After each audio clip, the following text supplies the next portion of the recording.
Good morning. Welcome to Grand River Unitarian Congregation. Today, let us remember that this land is inhabited by people who celebrate thousands of years of history here. Let us remember that we in this place, mostly descended from European settlers, have benefited from the bounty of these ancient peoples, both given and taken. Let us remember that the land on which our building stands was promised to the Haudenosaunee. Let us remember that we, as Unitarian Universalists, are called to reconciliation with those who were here before us. My name is Janis Collins, and I've been a part of this community for 16 years. In that time, I have been challenged to re-examine my beliefs for authenticity and to make changes in my life so that the way I live is in alignment with those beliefs. I have been encouraged to take action, doing my part to bring peace and justice to the world. I have been shown love and have had the opportunity to show love to others. And I have laughed a lot. I am blessed to be able to call this community my family. If you are new, we encourage you to visit us several times on Sundays or beyond to experience the variety and diversity of our community and review our website, Facebook page, publications, and displays to learn more. Please know that you are warmly invited to join us for coffee, tea, and conversation after the service, I hope that's right, and visit the welcome table for introductions and information. All right, so there's a lot going along, and we have a few things to let you know. I've got something from Anne. Yes. If you need a mic, it's right over there.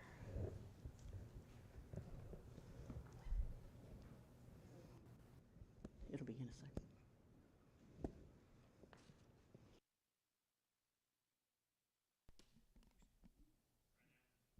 Hello? Oh, hi. Great. Good morning, everybody. Okay, so be honest. How many of you, when you're hungry or tired or a bit chilly like this week, secretly fantasize about a big bowl of noodles with butter and parm sprinkled on top? Or you dream of the cheesy goodness that is Kraft dinner, and with an extra cheese packet that somehow miraculously is always in the cupboard. I don't know how that happens, because they only come with one, but there's always an extra. A little bit of milk and a little bit of extra butter to reach mac and cheese nirvana. Or perhaps you love a fresh, zingy macaroni salad on a sultry summer night when it's too hot to cook. I think we all share those kinds of fantasies. Pasta is the ultimate comfort food. And so that's why we are hosting a Pass the Pasta food drive at GRU this fall in support of the Waterloo Region Food Bank and all of the food programs they support. Here are some statistics to think about. 1 in 9 households in our region experiences food insecurity. 1 in 9, that's pretty high. 36% of folks who access help are children, and we teachers know kids access a lot of food at schools that other people might not know about. 72,000 families and singles accessed food hampers last year. Last year, there was an 11% increase in visits to food assistance programs in our area, and the food bank predicts that's not going to drop. It will probably go higher. And your food donation helps 61 different organizations in Community Food Assistance Network. So that school programs, mobile food banks, they actually travel to different neighborhoods and open up a van with kind of like a little mini shop. Hampers that people can pick up or get delivered, and community meals like at St. John's Kitchen. They're supported by the food bank as well. Why pasta? Well, pasta is always one of the most needed food items on the food bank list. Because dry pasta is easy to store and it lasts a long time. It's also really easy to prepare, so you don't have to be a very good cook to make use of it. And you don't have to use a whole package at one time. Because it's dry, you can put it back in the cupboard and use it for another meal. Kids really like it, which is important when you maybe have scarce food and you want to make sure your kids will eat. There are many varieties of pasta, and they're really popular in many cultures, so a lot of different communities enjoy having pasta. Noodles go well with so many sauces, canned meats, and soups that can make delicious and nutritious and filling meals as well. So please consider bringing in oodles of noodles and pass the pasta until December 14th. And Doug?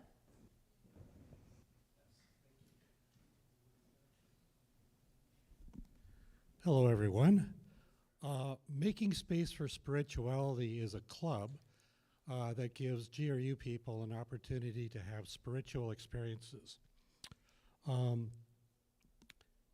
Oops. I have to scroll. Oh no. There it is. So we're having an event on Saturday, November the 29th. It's called Conscious Dance by Rosemary Harris.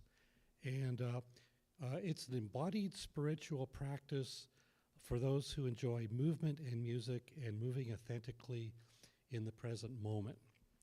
If you know what ecstatic dance is, it's like that. If you don't, then it's not, there's no dance moves, so you don't have to have dance skills.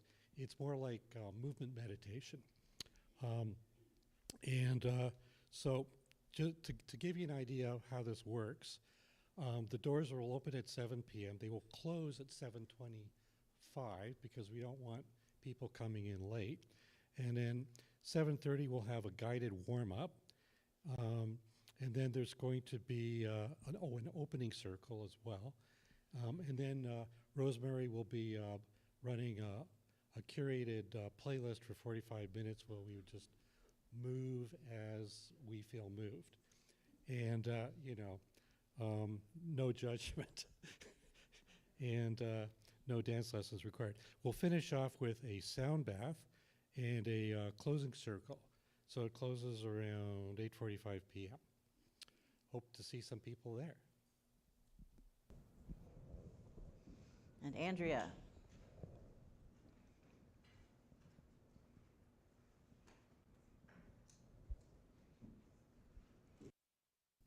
Hello. So I'm here to talk about the dream auction again, a couple of different things.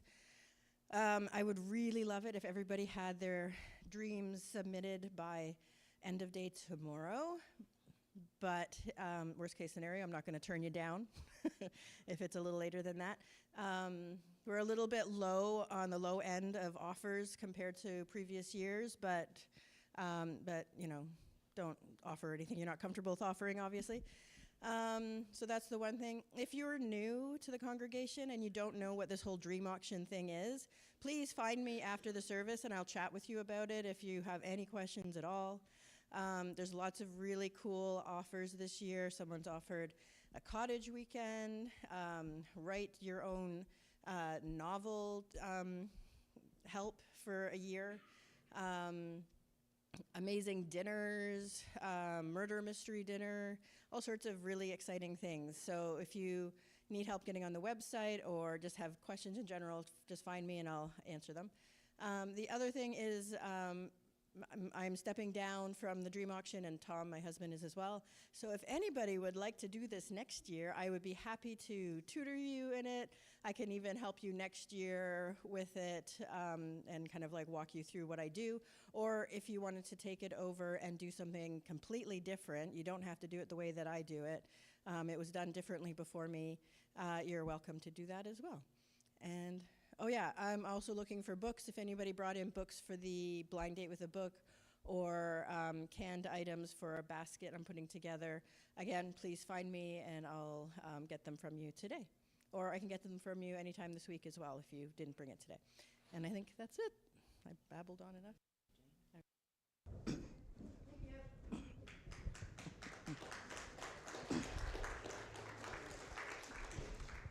I hope you took notes. Some of us are bringing our best selves to this space, and some of us are bringing our struggling selves, including pieces we might be ashamed of.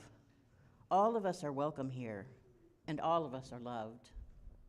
Some of us already have open hearts, and some of us aren't quite there yet because our hearts have gotten a little beat up this week and might have forgotten how to trust and open.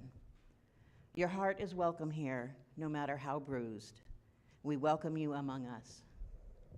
All of us are imperfect, but we're here to drop our defenses and trust that what happens in worship is powerful and life-giving. Together we affirm that this day and our being together can make each of us braver, more compassionate, and wiser than when we woke up this morning. We welcome you here. Now please rise if you wished to sing our opening hymn, number 324 in the hardback hymnal, Where My Free Spirit Onward Leads.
Thank you, Becky and Malou. My tastes have always been carnivorous. As a toddler, I remember grabbing a hunk of raw hamburger from the fridge and stuffing it in my mouth. My love of meat was praised by my family, who also gently teased me about it. I also adore animals. Growing up in St. Thomas, my family went to the Western Fair in London, Ontario every September, and at my insistence, we visited the agricultural pavilion first, before the midway. We'd wander among the animal stalls and piles of poop. I'd gawk at the cattle in awe, feeling a connection that I rarely felt with my fellow Homo sapiens.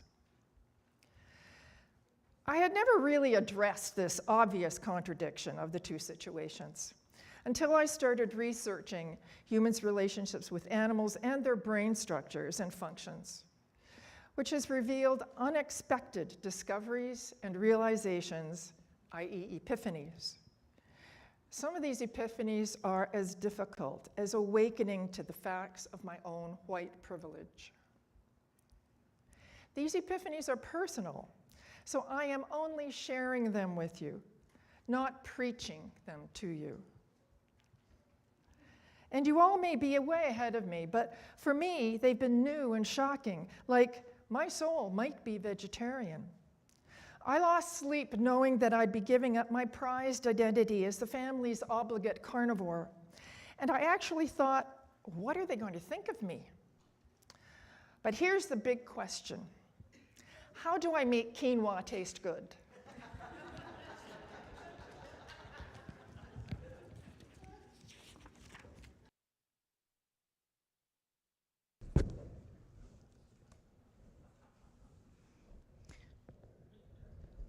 And let us light our chalice with the responsive reading in your order of service. Let this flame be to us a symbol of the wholeness we seek.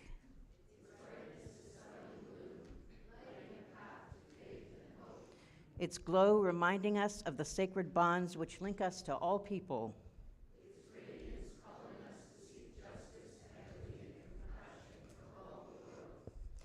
Love is the doctrine of this church. The quest for truth is its sacrament, and service is its prayer. To dwell together in peace, to seek knowledge and freedom, to serve humanity with harmony with the earth. Thus do we covenant together. And now children of all ages are welcome to come forward to hear a story from Nick.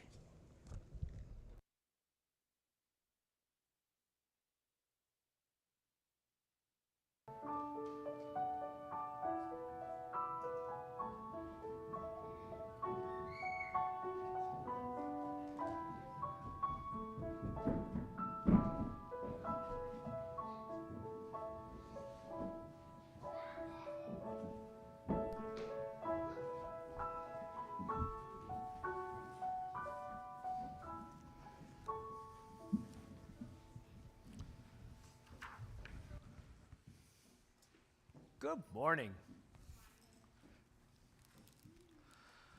Just like you. Hooray, hooray, I sit, I stay.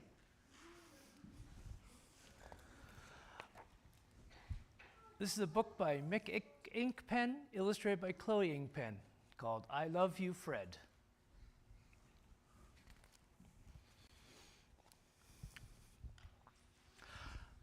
I am not the best in class, but I am not the last. I passed my test along with all the rest. When they come called to come, I do not run away. Not often, anyway. I can fetch a stick or ball. I come when called, and that's not all. I sit, I stay. I do not run away. Hooray! Fetch and sit and stay. I understand them all. Those are the words I know. And ball and walk and park and bed, I know those too. But what is Fred?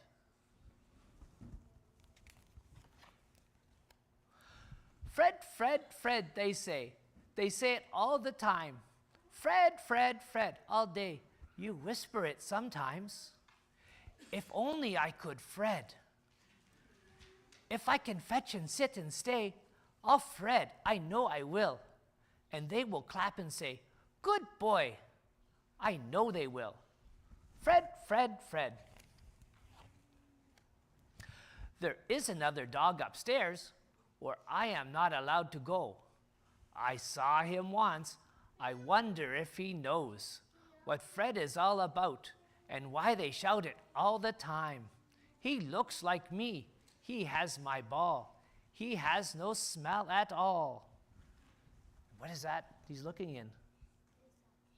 A mirror. It's a mirror, right?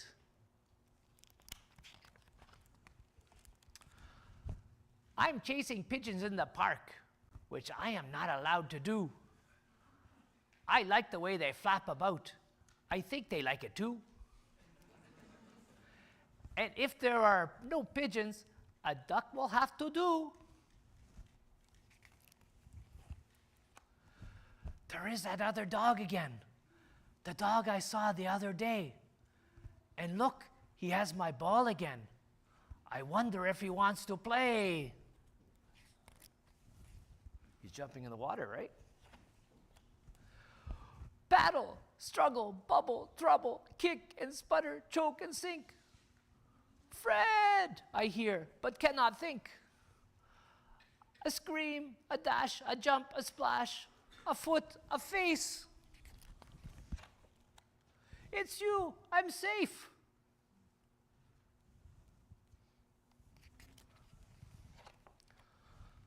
Oh, Fred, you whisper. Fred, Fred, Fred. A light goes on inside my head. Fred is a name. Fred is my name.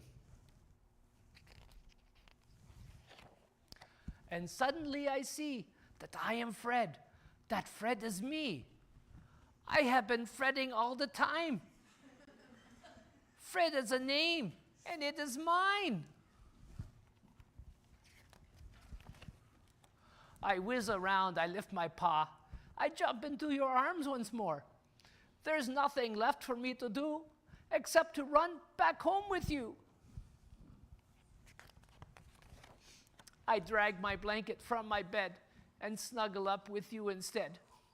I think the thoughts inside my head that knows that I am Fred.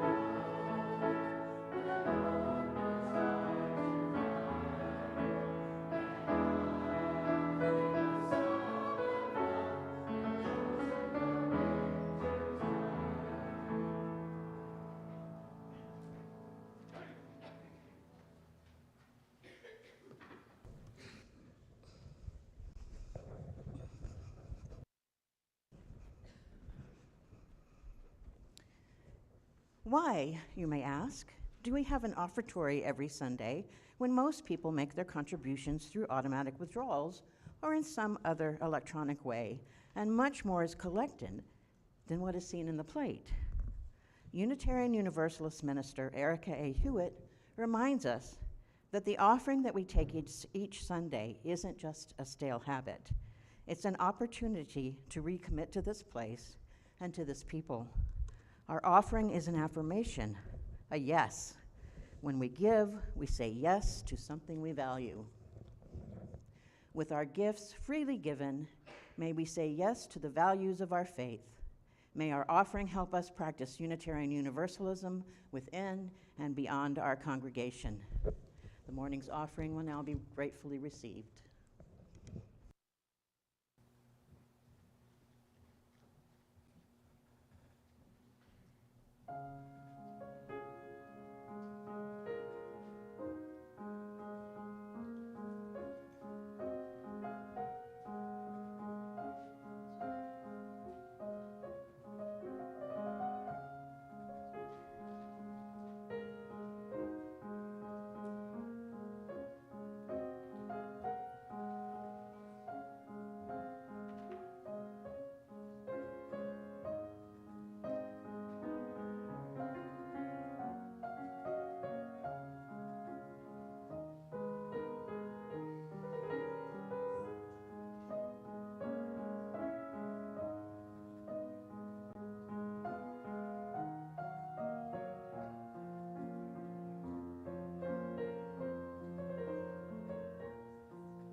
invite, can you hear, am I on?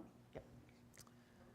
You are invited to light a candle of hope in silence, or if there is a milestone of sorrow or celebration in your life you wish to share, please come to the mic. We strive to honor a one-breath sharing to preserve the flow of this ritual. We light the first candle in hopes that we strive for peace in the world.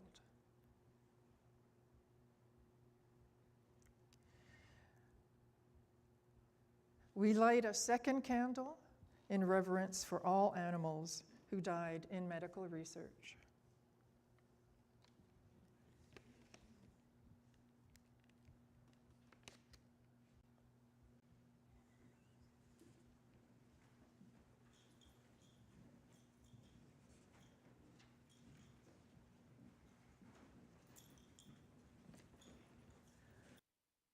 Hi, I'm Kristen. I had the great joy last week of driving a friend to Montreal for gender-affirming care, and I came home 30% poutine.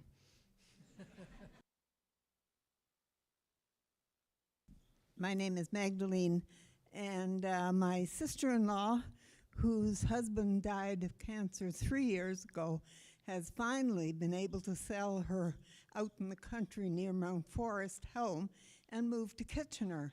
We're so happy to have her back.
Please stay seated as we read together the responsive reading in your order of service, Bison Crossing Near Mount Rushmore by Mae Swenson.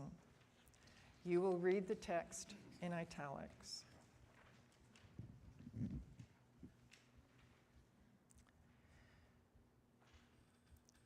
There is our herd of cars stopped, staring respectfully at the herd of bison crossing.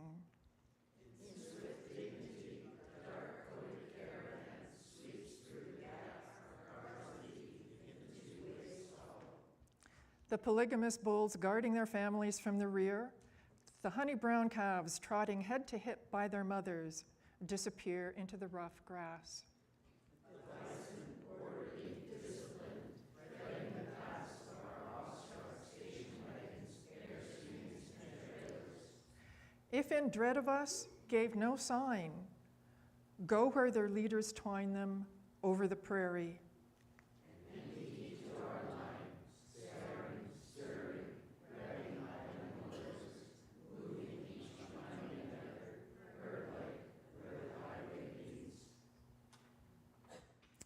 please stay seated as we sing Spirit of Life, hymn number 123 in the blue hymnal.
absolutely beautiful. I hope my sermon can do it justice.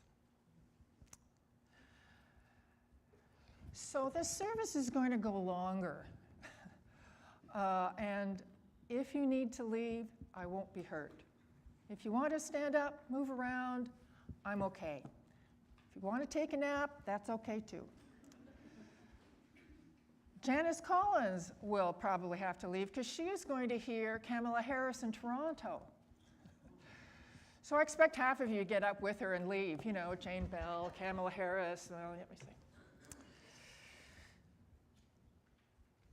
I was taught that humans are the ultimate in evolution. I knew other animals had special smarts, but now I see them as geniuses. Temple Grandin, a highly respected researcher in animal behavior and a proponent of the humane treatment of livestock, states in her book, Animals in Translation, that animal genius is invisible to the naked eye. Consider clever Hans, the horse who correctly answered math questions by stamping his hoof. But he wasn't doing the math. When his taps approached the right answer, his trainer's posture would involuntarily and unconsciously change ever so slightly, and clever Hans would stop tapping his foot at the right answer. Now, humans couldn't tell that clever Hans was doing this. Clever Hans wasn't a math expert, but he was brilliant. This genius in reading extremely subtle body languages helps all horses survive, and today it makes them invaluable in equine therapy. Now, we all know about the astounding abilities of dogs, dolphins, bees, and birds, but I didn't know that dung beetles can parse the polarization of moonlight to navigate in a straight line. Temple Grandin says, with their tiny brains, this is miraculous. And all non-human species have their own miraculous abilities. So what's the epiphany? My species is no better than any others. This speaks directly to our seventh principle, the respect for the interdependent web of all existence of which we are a part. This web of life comprises millions of species who have been honing their brilliance for millions of years. And we are only one species, one part of those millions, and are the new kids on the block at only 300,000 years old.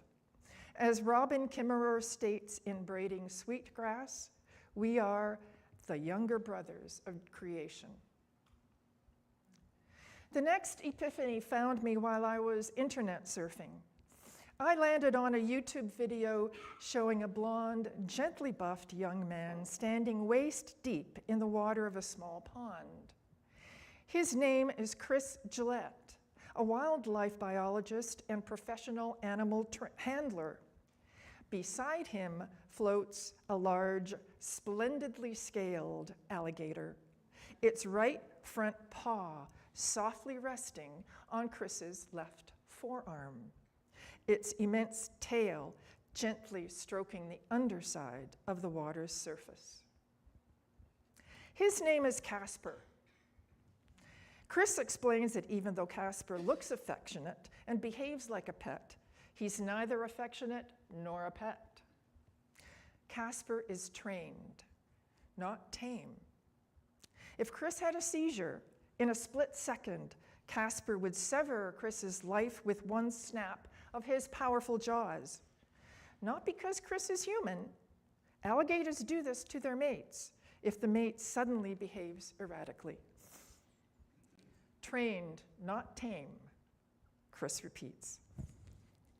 The word trained means to have been taught a particular skill or behavior through practice and instruction. The word tame, it means to be docile, controlled, easily managed, tolerant of human presence.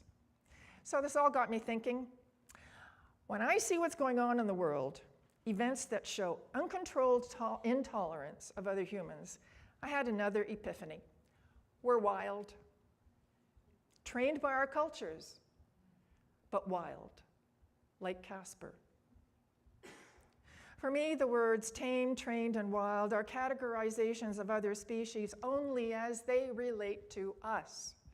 Examples of anthropocentric othering. The website of the Canadian Museum of Human Rights defines othering, and here's my definition of anthropocentric othering based on theirs. First, categorizing other species according to differences in language, perceived intelligence, levels of acceptance of the presence of humans, and in how they encroach upon human lives. Second, identifying these species as inferior and using an us versus them mentality to alienate, exploit, abuse, or exterminate the species. So does our use of these words, trained, tamed, and wild, violate our seventh principle? I do feel that anthropocentric othering allows us to abuse animals in research, raise food animals in horrible conditions in factory farms, and decimate the populations of apex predators, those animals at the top of the food chain. David Quammen, an esteemed science and nature writer, traveled to the northwest coast of Australia to interview the people who live in communities which share the coastal rivers with one apex predator, the crocodile, Casper's more powerful cousin. One man told David, "We don't worry about the crocodiles. We've lived with them for 40,000 years. The children are taught the animal's nature and its place. If you respect it, it will respect you. So when you're in the bush or near water, you always keep a close watch. If you see one, you leave it. You go the other way. Let it have your space." Not let it have its space. Let it have your space. Humility as a survival tactic? One definition of epiphany is the appearance or manifestation of a divine being. I had such an epiphany decades ago at a marine show. I was sitting in the elevated seats above a huge, deep pool of water. When the MC announced, "Get ready," I saw something speed under the water.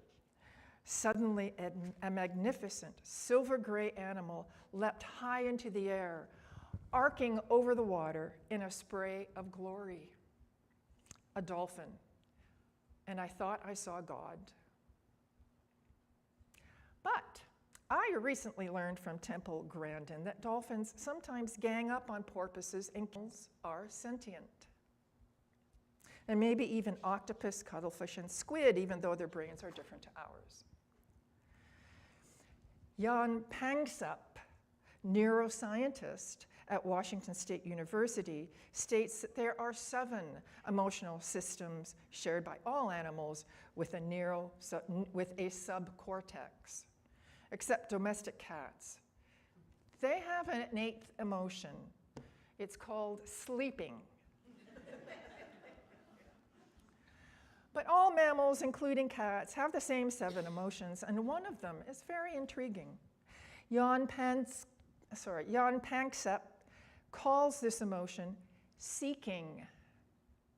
Seeking is the impulse to search, investigate, and to make sense of the environment. It's like curiosity. So when a deer hears a strange noise, she turns her head and thinks, and pauses, will it be sex? Food? Something dangerous? Should I investigate?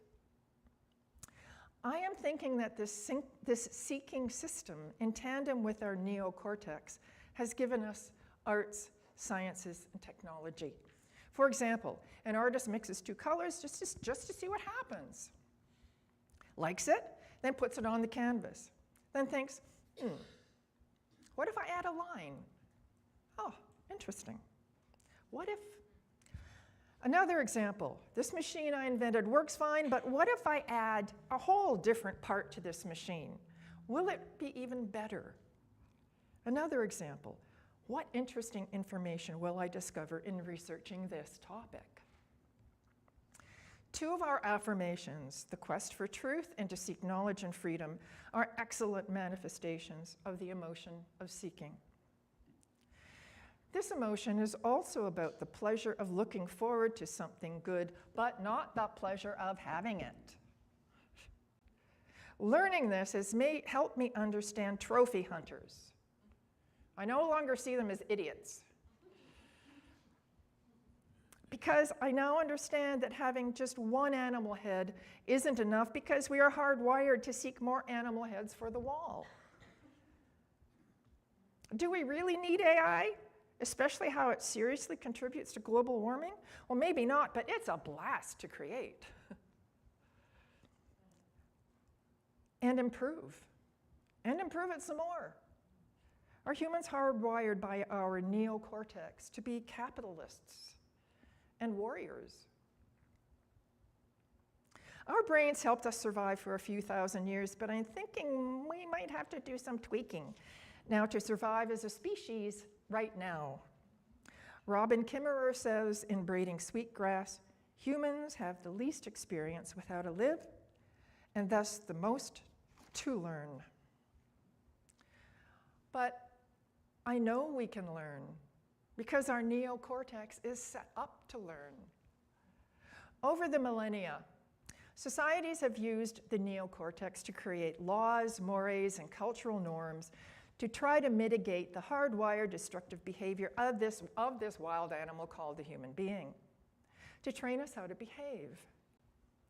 We attribute to first peoples, our indigenous peoples, the ability to live with humility, gratitude, peace, and balance with all nature.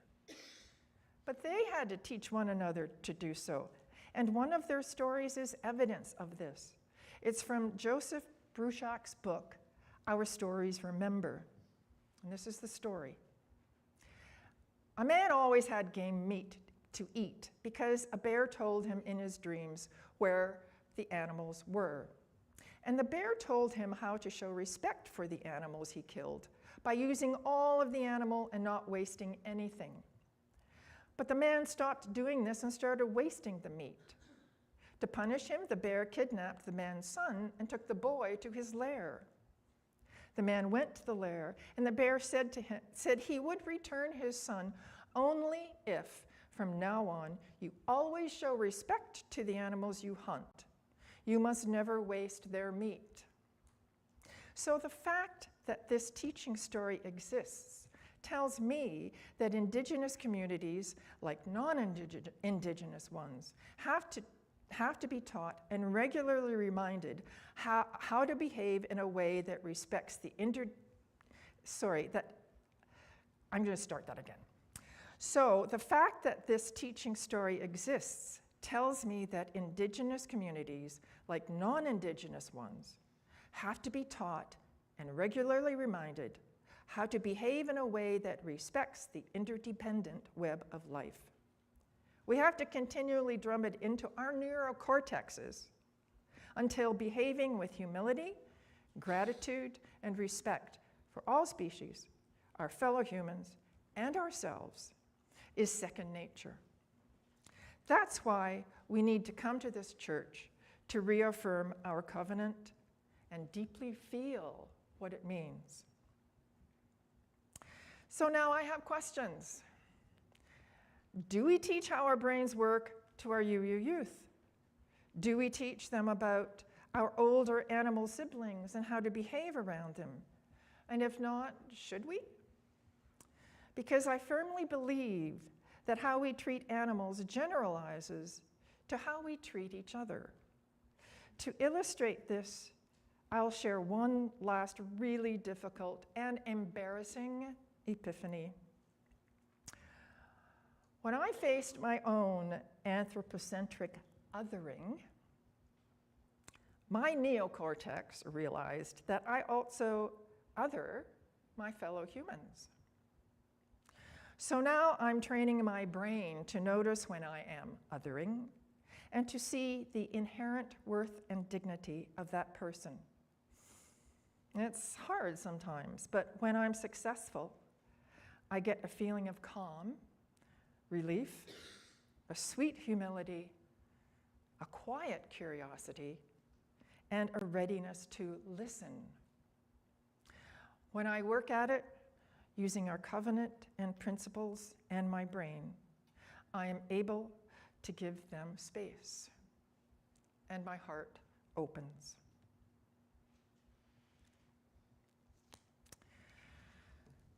Let us stand as we are willing and able to sing our closing hymn in the Teal hymnal number 1064, Blue Boat Home.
Is by theologian Albert Schweitzer.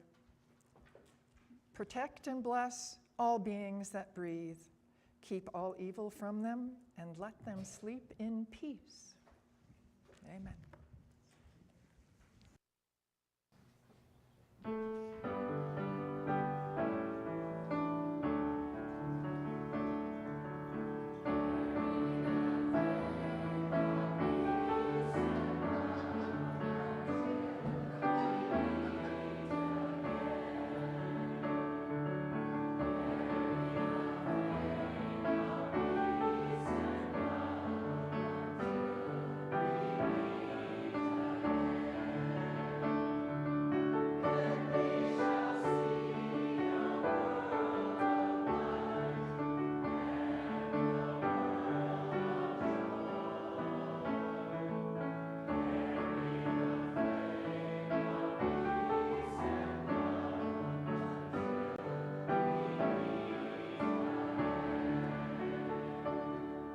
Let the people say, Amen.